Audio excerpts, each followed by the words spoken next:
Hello guys, कैसे हैं आप लोग। उम्मीद है आप सब अच्छे होंगे। आज का वीडियो मैं लेके आया हूँ अपनी book Pep hack mastering the art of selling से। और इस वीडियो में हम बात करेंगे सेल्स पर्सन के बारे में। सेल्स पर्सन क्यों किसी ऑर्गेनाइजेशन के लिए इम्पोर्टेंट है और क्या की एट्रीब्यूट्स हैं जो एक सेल्स पर्सन को एक हाईली इफेक्टिव सेल्स पर्सन बनाने में हेल्प करते हैं। तो इस वीडियो को शुरू करते हैं और लेट्स गेट स्टार्टेड। अगर हम किसी ऑर्गेनाइजेशन की बात करें तो ऑर्गेनाइजेशन को हम दो पार्ट्स में डिवाइड कर सकते हैं। एक होगा ऑपरेशनल टीम और एक होगा सेल्स टीम। ऑपरेशनल टीम का काम होता है back and operations, product, processes, guidelines, framework, ये सब तैयार करना, ऑपरेट करना, मैनेज करना। और दूसरी साइड पे सेल्स टीम का काम होता है, सेल्स, प्रमोशन, मार्केटिंग टीम का काम होता है ऑर्गेनाइजेशन के लिए मार्केटिंग प्लान डेवलप करना, सेल्स जनरेट करना, सेल्स के थ्रू रेवेन्यू जनरेट करना।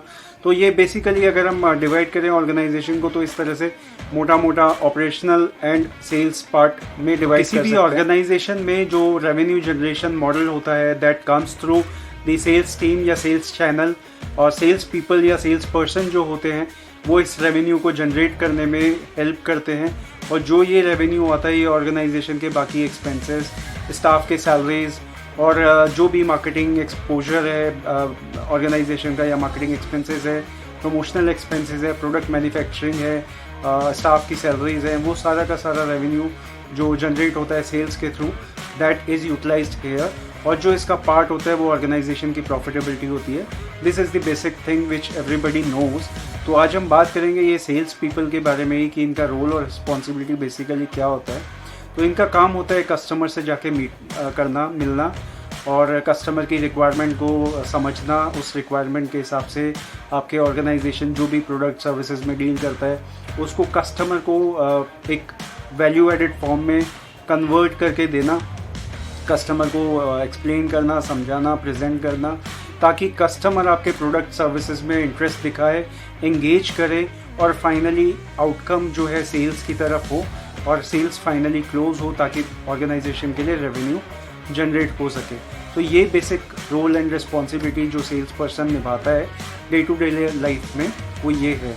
अब हम बात करेंगे फर्दर की एट्रीब्यूट्स की जो सेल्स पीपल में होना चाहिए या सेल्स पीपल वो अपने आप में डेवलप कर सकते हैं, जिसकी वजह से उनकी एफिशिएंसी, प्रोडक्टिविटी जो है वो बेहतर हो जाती है और वो एक हाईली स्किल्ड या हाईली इफेक्टिव सेल्स पर्सन बन सकते हैं। और इस प्रोसेस में जो की एट्रीब्यूट्स यूज़ होते हैं या की एट्रीब्यूट्स होते हैं जो हेल्प करते हैं उनको बेहतर effective, highly effective sales person बनने में, उनके बारे में हम बात करते हैं। अब हम बात करते हैं की एट्रीब्यूट्स की जो एक सेल्स पर्सन को हाईली इफेक्टिव सेल्स पर्सन बनाता है। तो इसमें जो सबसे पहला एट्रीब्यूट है वो है smart and presentable. Sales person चाहे जैसा भी हो, जैसा भी दिखता हो, उसको जब भी वो मीटिंग के लिए जा रहा है इंटरनल या एक्सटर्नल स्टेक होल्डर्स के साथ में या पोटेंशियल क्लाइंट्स के साथ में, तो he should look smart and presentable या she should look smart and presentable. इसका मतलब ये है कि आप स्मार्टली ड्रेस्ड हो और प्रेजेंटेबल हो, वेल ग्रूम्ड हो। और कम्युनिकेशन जब आप कस्टमर के साथ कर रहे हैं it should be like well engaging और कस्टमर को चीज़ें समझ में आए जो आप कह रहे हैं, कहने की कोशिश कर रहे हैं, और जो कस्टमर आपसे कह रहा है वो आप समझ पाएँ, उसके हिसाब से आप एंगेजमेंट को आगे बढ़ा पाएँ। तो इसीलिए ज़रूरी है कि आप स्मार्ट हो, प्रेजेंटेबल हो। तो सेकेंड जो एट्रीब्यूट है वो है आपका knowledge and skill sets. Knowledge और स्किल सेट जो है ऐसी चीज़ है जो हमें रेगुलर बेसिस पे ब्रशअप करते रहना चाहिए, अपग्रेड करते रहना चाहिए, कुछ नया सीखते रहना चाहिए। और नॉलेज और स्किल सेट से यहाँ हमारा बेसिक मतलब ये है कि हमें प्रोडक्ट एंड सर्विसेज के बारे में जो हमारी कंपनी ऑफर कर रही है उसके बारे में अच्छा नॉलेज होना चाहिए। कस्टमर के बारे में हमें बेसिक इन्फॉर्मेशन होना चाहिए कि कस्टमर क्या करता है, क्या बैकग्राउंड है, कितनी पुरानी कंपनी है, क्या ऑर्गेनाइजेशन का काम है, हम उसकी वैल्यू एडिशन कैसे कर सकते हैं, उनको क्या हेल्प कर सकते हैं, कौन से हमारे प्रोडक्ट एंड सर्विसेज ऑफरिंग जो है उनके लिए यूज़फुल हो सकते हैं। साथ में हमें ये भी पता होना चाहिए कि हमारे कॉम्पिटिटर्स कौन है, कॉम्पिटिटर्स के प्रोडक्ट एंड सर्विसेज क्या है जो हमारे कॉम्पिटिशन में है, उसके बारे में भी हमें बेसिक नॉलेज होना ज़रूरी है। स्किल सेट की जहाँ तक हम बात करें तो स्किल सेट हम रेगुलर बेसिस पे सीखते रहते हैं, एनहांस करते रहते हैं, अपग्रेड करते रहते हैं। ताकि हम जब भी कस्टमर से एंगेज करें तो बेहतर तरीके से एंगेजमेंट कर पाएँ और कस्टमर को परसुएट कर पाएँ, इन्फ्लुएंस कर पाएँ अपने प्रोडक्ट सर्विसेज ऑफरिंग को लेके, ताकि वो हमारे साथ में बना रहे और साथ ही साथ हमारे प्रोडक्ट सर्विसेज बाय करें। तो थर्ड एट्रीब्यूट है awareness about the competition. Competition के बारे में हमने पिछले पॉइंट में भी थोड़ा सा बात किया, यहाँ पे हम थोड़ा डिटेल में बात करते हैं। तो कंपटीशन में कौन कौन से ऑर्गेनाइजेशंस हैं, उन ऑर्गेनाइजेशन के प्रोडक्ट्स क्या हैं, सर्विसेज क्या हैं, उन प्रोडक्ट एंड सर्विसेज के फीचर्स क्या हैं और उन फीचर्स के साथ में क्या स्पेसिफिकेशंस हैं, क्या प्लस पॉइंट्स हैं, माइनस पॉइंट्स हैं जो आपके प्रोडक्ट सर्विसेज के कंपटीशन में हैं, और उस कंपटीशन में वो प्रोडक्ट सर्विसेज आपसे क्या बेहतर दे रहे हैं, आप उनसे क्या बेहतर दे रहे हो। कंपैरेटिव एनालिसिस आपका होना बहुत ज़रूरी है और आपको कुछ पॉइंट्स हाईलाइट करके रखना चाहिए कि जो कॉम्पिटिटिव एडवांटेज आपके पास है कंपेयर टू योर कॉम्पिटिटर्स, वो आपको हाईलाइट करना चाहिए कस्टमर को, और वो प्रेजेंटेशन में आपको बोल्ड पॉइंट्स में आप यूज़ कर सकते हो और कस्टमर को आकर्षित कर सकते हो उन पॉइंट्स पे। वो हेल्प करेगा आपके कस्टमर को कि वो आपके साथ एंगेज बेटर कर पाए और साथ ही साथ आपके प्रोडक्ट सर्विसेज में इंटरेस्ट ले, और क्या वैल्यू एडिशन आप देने वाले हो कस्टमर को, उस बेसिस पे वो आपके साथ में क्लोजर सेल्स क्लोज भी करेगा। That is also a good chance. तो सेल्स क्लोजिंग के चांसेस भी आपके बढ़ जाएंगे। तो फोर्थ पॉइंट है गोल ओरिएंटेड एंड मोटिवेटेड। तो सेल्स पर्सन को हमेशा गोल ओरिएंटेड होना चाहिए और मोटिवेटेड होना चाहिए।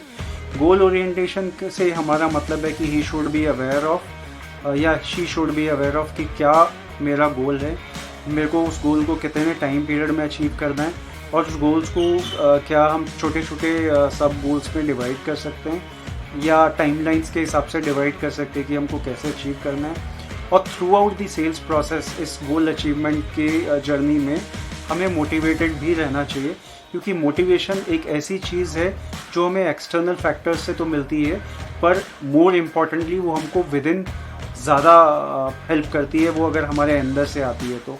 क्योंकि कुछ ऐसे फैक्टर्स हैं जैसे इंसेंटिव हो गया या करियर ग्रोथ हो गया या आपको कुछ बेनिफिट्स ऑर्गेनाइजेशन की तरफ से इनकेस आप अच्छा सेल्स करते हो, वो तो आपको रहता ही है as an add on motivation, external motivation. Internal motivation होता है कि जब आप किसी चीज़ को करने के लिए अंदर से तैयार हो, जैसे विलिंगनेस के बारे में हमने लास्ट टॉपिक में बात की थी।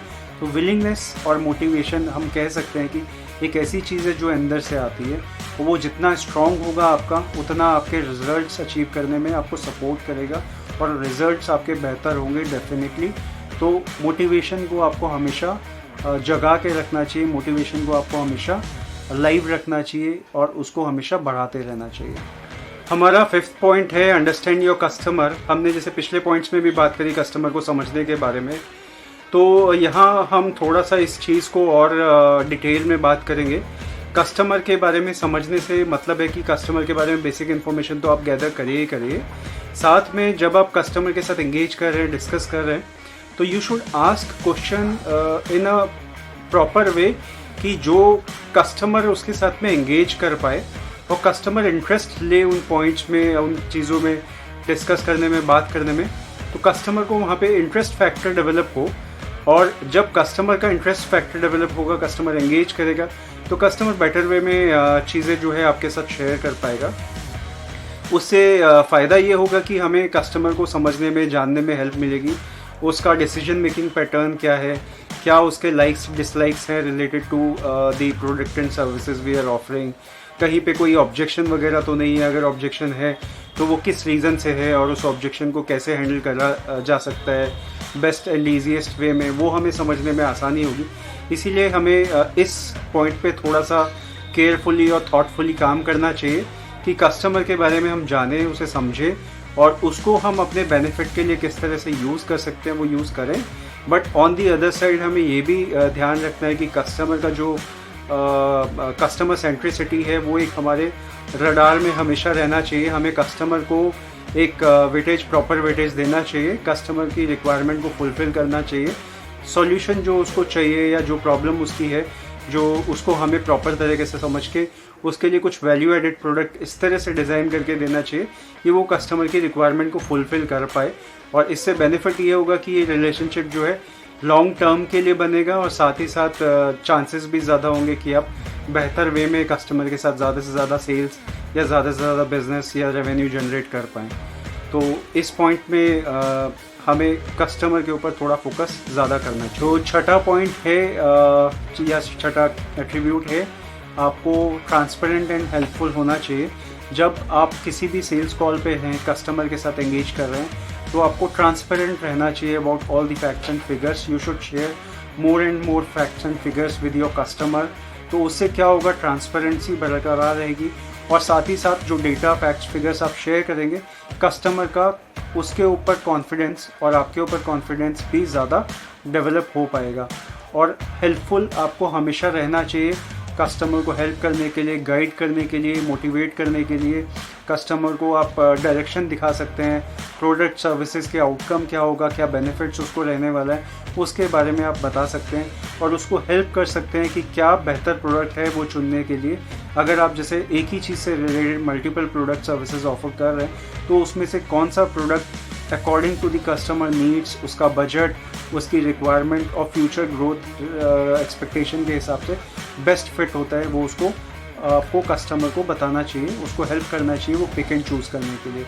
तो इससे हेल्प मिलेगी, इससे आपको हेल्प मिलेगी कि आप कस्टमर के ज़्यादा क्लोज जा पाएंगे, better bond, better trust and better confidence develop होगा कस्टमर का आपके साथ में, और सेल्स क्लोजर के चांसेस भी आपके बढ़ जाएंगे। तो फाइनल स्टेप है या फाइनल की एट्रीब्यूट है हमारा सेल्स क्लोजर एंड फॉलोअप। तो सेल्स क्लोजर तो अल्टीमेट ऑब्जेक्टिव किसी भी सेल्स प्रोसेस का है ही और sales closure and follow up important भी इसलिए है क्योंकि जब तक आप सेल्स क्लोज नहीं करेंगे तब तक आपको रेवेन्यू जनरेशन नहीं होगा। ऑब्वियसली आपका इंसेंटिव, फ्यूचर ग्रोथ और आपका salary, in fact everything is dependent on your revenue and performance. तो इसीलिए जब भी आपका सेल्स प्रोसेस है, उस सेल्स प्रोसेस के ड्यूरेशन में आपको इस तरह से कस्टमर के साथ में एंगेज करना है कि आप फाइनली सेल्स क्लोज कर पाएँ। और सेल्स क्लोज करने के बाद सेल्स ख़त्म नहीं हो जाती, उसके बाद और बहुत सारी चीज़ें ऐड ऑन होती है जो जुड़ती हैं, जो आपको हेल्प करती हैं और ज़्यादा सेल्स क्लोज करने के लिए। तो फॉलोअप एक ऐसी चीज़ है जो आप सेल्स क्लोज करने से पहले भी करते हैं कस्टमर से, ताकि वो सेल्स क्लोज हो, और उसके बाद भी आप कंटिन्यू करते रहिए ताकि सेल्स क्लोज होने के बाद आप एड ऑन प्रोडक्ट कस्टमर को दे पाएँ। Could be accessories, could be related product, could be upgrades, नए सॉफ्टवेयर्स आए हैं, नए चीज़ें आई हैं, कुछ आप ऑफरिंग लेके वो कस्टमर के पास जा सकते हैं। और उसके अलावा कुछ और ऐसे प्रोडक्ट भी हो सकते हैं जो इससे रिलेटेड ना हो बट कस्टमर की नीड के बेसिस पे रिलेटेड हो, वो आपको हेल्प कर पाए, कस्टमर को आप उस बारे में बता सकते हैं। तो इसीलिए ज़रूरी है कि आप सेल्स क्लोजर और फॉलोअप को भी इक्वली उतना ही इम्पोर्टेंस दें जितना बाकी के एट्रीब्यूट्स को। तो गाइज़ ये था हमारा आज का वीडियो मेरी book Pep hack mastering the art of selling से। आज के वीडियो में हमने बात करी सेल्स पर्सन के बारे में और किस तरह से सेल्स पर्सन एक ऑर्गेनाइजेशन के लिए यूज़फुल और इम्पॉर्टेंट होता है, वो क्या रोल एंड रिस्पॉन्सिबिलिटी एक ऑर्गेनाइजेशन में निभाता है। और साथ ही साथ हमने बात करी उनकी एट्रीब्यूट्स के बारे में जो हेल्प करती है किसी सेल्स पर्सन को एक हाईली इफेक्टिव सेल्स पर्सन बनने में। तो आज का वीडियो हम यही समाप्त करते हैं, मिलेंगे अगले वीडियो में, तब तक के लिए thanks and take care, bye bye.